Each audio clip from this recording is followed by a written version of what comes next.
नमस्ते बच्चों। कक्षा 8 विषय विज्ञान और आपका लेसन है आगे का ध्वनि। इसके बारे में अपने इस वीडियो में पढ़ेंगे कि ध्वनि क्या होती है, कैसे उत्पन्न होती है। देखो, शुरू करते हैं। इस पाठ का विषय क्या है, अपने इसके अंतर्गत क्या टॉपिक पढ़ेंगे कि ये ध्वनि उत्पन्न कैसे होती है, यह एक स्थान से दूसरे स्थान तक कैसे पहुंचती है और हम ध्वनि को कैसे सुन पाते हैं। कि अपने स्कूल में जाते हैं, घंटी बजती है, विद्यार्थी दूर दूर तक खेल रहे होते हैं तो उनको सुनता है, फिर वो आकर लाइनों में लग जाते हैं, प्रार्थना होती है तो उनको कैसे सुनता है कि ये कैसे गमन करती है। तो इस सभी चीज़ों के बारे में अपने इसके अंतर्गत पढ़ेंगे। जो ध्वनि है ये कंपन की वजह से उत्पन्न होती है। कैसे उत्पन्न होती है? कंपन की वजह से उत्पन्न होती है। सभी कण हैं वो एक दूसरे से टकराते हैं, आगे से आगे कंपित होते रहते हैं तो ध्वनि उत्पन्न होती है। और किसी वस्तु के अपनी मध्य स्थिति के आगे या पीछे होने की गति को ही क्या कहते हैं? कंपन कहते हैं। किसी वस्तु के मतलब कोई कण है वो अपनी जगह ऐसे ऐसे कंपित होता है, दूसरे कण से टकरा जाता है, इससे टकराया फिर ये कंपित होने लग गया, फिर इससे टकराया आगे वाले से, फिर वो कंपित होने लग गया। मतलब अपनी ही स्थिति के इधर उधर वो गति करते रहते हैं। इन्हें क्या कहते हैं? कंपन कहते हैं। कुछ स्थितियों में कंपन आसानी से देख पाते हैं, परंतु कुछ स्थितियों में हम इन्हें नहीं देख पाते। तो सबसे मेन बात जो अपने इसके अंतर्गत सीखी और जो समझी, वो क्या समझी कि ध्वनि किसकी वजह से उत्पन्न होती है? कंपन की वजह से उत्पन्न होती है। कि जो कण है वो ऐसे ऐसे, ये आगे वाला कण फिर ऐसे ऐसे, फिर आगे वाला ऐसे ऐसे, मतलब यहाँ से ध्वनि स्टार्ट हुई ऐसे ऐसे, फिर ऐसे, फिर इसका कंपन किया, इसने कंपन किया, इसने कंपन किया और दूसरे सिरे तक चली जाती है। कि ये कण एक दूसरे से टकराते रहते हैं और आगे से आगे चली जाती है। तो ध्वनि कैसे उत्पन्न होती है? ध्वनि कंपन की वजह से उत्पन्न होती है। कण हैं जो क्या करते हैं? कंपन करते हैं। इसको आप कैसे समझ सकते हो कि ट्रेन जब आकर चली गई तो आप पीछे, आगे नहीं, जब ट्रेन चली गई ना तो लाइन के पीछे आप जहाँ से वो गुजर गई, कान लगाकर पटरी पर आप सुनोगे तो आपको वो जो पटरी है ना वो कंपित होती हुई आपको महसूस होगी। आप हाथ लगा के चेक कर सकते हो उसको, चाहे कान लगाकर। तो इससे आप समझ सकते हो कि ट्रेन आगे जा रही है। तो वो कैसे पता चला अपने को? कंपन की वजह से पता चला। तो ध्वनि कैसे उत्पन्न होती है? कंपन की वजह से उत्पन्न होती है। इसका एक और उदाहरण देख सकते हो कि जब वायलिन को बजाते हैं तो आप उसकी तारें क्या करते हो? तारों को कंपित करते हो ना। जब नहीं बजाते तो किसी को बजाते हुए देखा होगा, जो तारे हैं उनको क्या किया जाता है? कंपित किया जाता है। छड़ी की सहायता से कंपन होता रहता है, जिससे क्या उत्पन्न होती है? उनकी ध्वनि उत्पन्न होती है। तो इस सभी उदाहरणों से अपने समझ सकते हैं कि ध्वनि कैसे उत्पन्न होती है। ध्वनि कंपन की वजह से उत्पन्न होती है। मनुष्यों द्वारा कैसे उत्पन्न होती है ध्वनि? कि मनुष्यों में ध्वनि उत्पन्न करने के लिए एक वाक यंत्र होता है। क्या होता है? एक वाक यंत्र होता है और यह यंत्र श्वास नली के ऊपर होता है। यह कहाँ होता है? श्वास नली के ऊपर होता है और इसका नाम क्या है? वाक यंत्र। कंठ के आर पार दो वाक तंतु होते हैं। ये इस प्रकार तनित होते हैं कि उनके बीच में वायु निकलने के लिए एक क्या बनी होती है? झिरी बनी होती है। और जब फेफड़े वायु को इस झिरी से निकालते हैं तो फिर वो वाक तंतु क्या हो जाते हैं? कंपित हो जाते हैं और उससे क्या उत्पन्न होती है? ध्वनि उत्पन्न होती है। तो ध्वनि मनुष्य उत्पन्न करे, चाहे कोई साधन उत्पन्न हो, किसी से हो, तो वो ध्वनि कैसे उत्पन्न होती है? कंपन के द्वारा ही उत्पन्न होती है। देखो कि जब अपने खाना खाते हैं या निकलते अपने चलते प्रतीत होता है, खाना खाते समय अपने को पता चलता है ना गले से खाना ऐसे निकल रहे हैं, तो वही क्या कहलाता है? वाक यंत्र कहलाता है। और ये कहाँ उत्पन्न होता है? ये कहाँ उपस्थित होता है? श्वास नली के ऊपर उपस्थित होता है। और वाक यंत्र के आर पार दो वाक तंतु भी होते हैं। वाक यंत्र के आर पार कितने वाक तंतु होते हैं? दो वाक तंतु भी तनित होते हैं।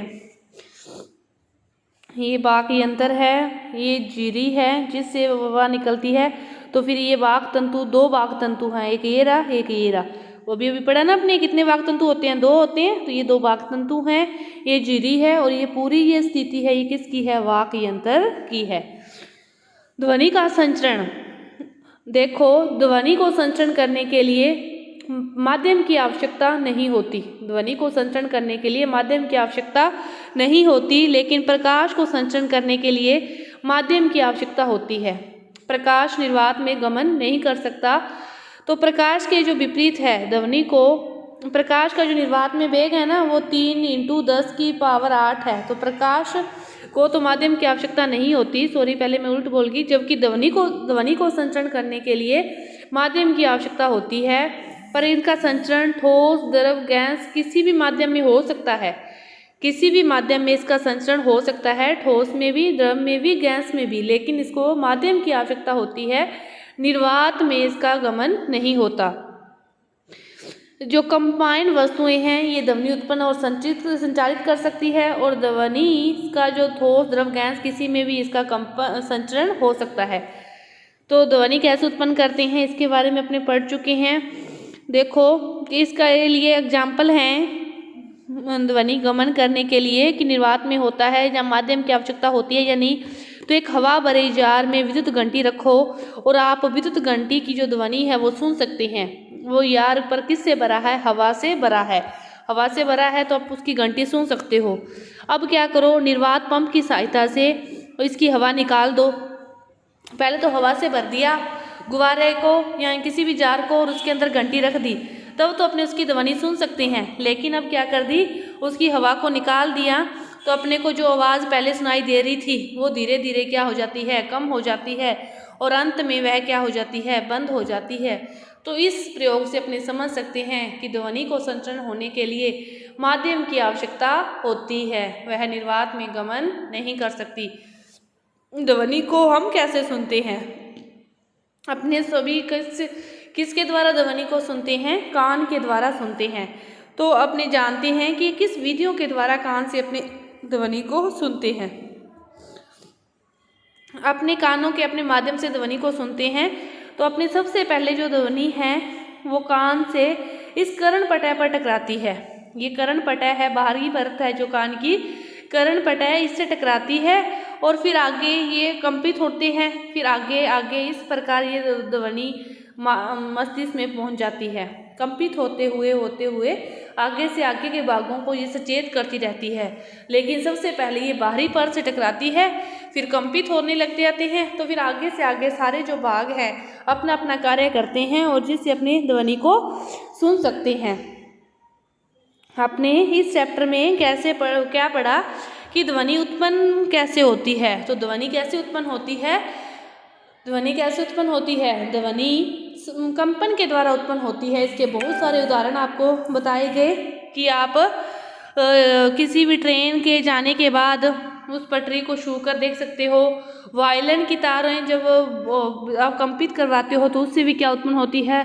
ध्वनि उत्पन्न होती है। और दूसरा आपने इसमें पढ़ा कि इसको संचरण के लिए कोई ना कोई माध्यम की आवश्यकता जरूर होती है, जबकि प्रकाश को संचरण करने के लिए किसी भी माध्यम की आवश्यकता नहीं होती। तो इसको संचरण के लिए माध्यम की आवश्यकता होती है या नहीं होती, इसके लिए अपने एक प्रयोग भी किया। क्या प्रयोग किया कि एक जार में हवा भरकर और विद्युत घंटी रख दी और विद्युत घंटी को बजाना शुरू कर दिया। तो आप देखते हो कि उसकी जो आवाज़ है वो अपने को सुनाई दे रही है। फिर क्या किया, उसमें से हवा को निकाल देते हैं किसी भी निर्वात पंप की सहायता से, और देखते हो तो वो तब अपने को फिर धीरे धीरे उसकी आवाज़ सुनाई देना बंद हो जाती है। तो इससे अपने को स्पष्ट होता है कि इसको संचरण होने के लिए किसी न किसी माध्यम की आवश्यकता होती है। पर यह ठोस, द्रव, गैस किसी भी माध्यम में गमन कर सकती है। और सभी माध्यमों के लिए जो प्रयोग हैं वो अपने अगले पार्ट में करेंगे कि ये ठोस में कैसे संचरण करती है, द्रव में कैसे संचरण करती है और गैस में ये कैसे संचरण करती है। तो अपने एक पार्ट है वो पूरा हुआ, अगला पार्ट में अपने इसके बारे में करेंगे। धन्यवाद।